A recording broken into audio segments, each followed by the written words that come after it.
This is the final Steam Greenlight trailer, and it's some good stuff called The Underground King. Here we are, The Underground King. It's a side-on racing game with some RPG and management elements. You race these cars side-on that you build yourself, and they have different abilities that are on cooldowns in between races. You can see here lots of different adventure-y things, and lots of customization stuff. And very well packaged G-strings on the races, apparently.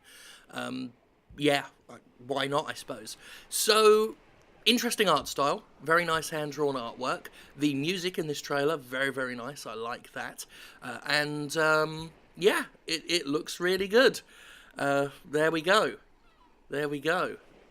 I realised I said that I liked the music after the music had stopped, because I was listening to this without the sound on. I forgot to mention the music during the music. Now the trailer's finished. Looked good, though.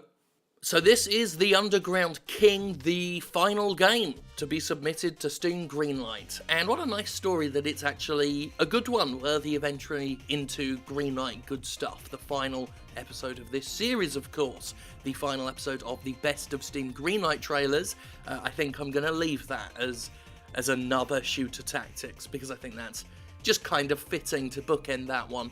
But this is good, and I'm glad that we get to end Steam Greenlight, at least on some sort of positive note. This was submitted 15 minutes before Valve just axed it. Valve just said, you know what, we're done, close this shit up. So I can imagine that being a bit of a heartbreaker for the developers of this game, but it has resulted in publicity, being the final Greenlight game gets eyes on the page, and they do have a Kickstarter going, so there you go. That's something that worked out well for them, I think, in the end. This game has a demo, and I tried it out, and the footage here is me playing it, and yeah, it's promising. This is an alpha build, so I'm assuming they're going to add a lot more than this, but it gives you a nice taste of what to expect. The sideways racing is interesting. That's always a little difficult to do when you do these side-on races.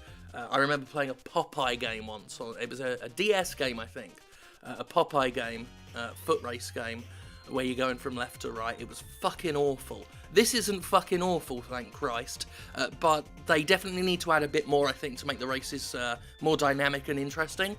Right now, it's all about just waiting for the accelerator to recharge, and then just tapping the number 2 and accelerating.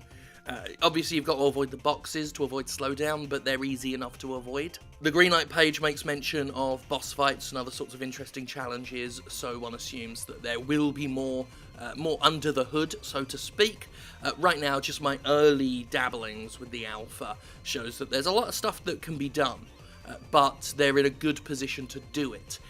This is one of those games that are in alpha right now that still feel way more complete than most of the shit you find on Steam Early Access. So that's always a good jumping off point. That shows you that the developer knows what they're doing, and therefore they do have a chance to improve, as opposed to those ones that throw up stuff that's so bare bones, so lazy, so poorly made, that you know there's no potential there. There's a ton of potential for this one. So there's all sorts of upgrade options, there is procedural generation, there are choose-your-own-adventure style story bits that can let you gamble on getting new items or losing some stuff. So there's lots of interesting little bits and bobs in there. This is another one of those games, and you know I'm going to say it, another one of those games that I would love to see on the Switch, because, I mean, look at it, it's got this nice...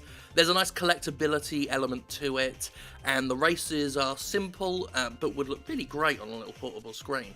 So I think this is perfect. This is perfect portability fodder, and the Switch right now is the portable for this sort of stuff. Remember when it used to be the PS Vita? I miss PS Vita. I mean, I know it's not dead and still has a very loyal fan base, but I miss the PS Vita. That's The Underground King, anyway. That's it. That's it for Greenlight. I'm glad that, as I said, we end on a positive note, but even gladder that Greenlight is fucking dead, and the cottage industries that grew up around it died with it. And I'm glad about that. I'm glad to see the back of Greenlight. I'm glad to see the back of Greenlight boosters and vote exchanges and all of that bollocks.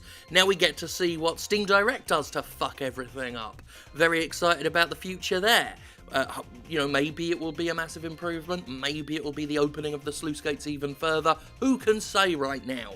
But as I've said many times before, I think my work as far as Steam goes is far from over.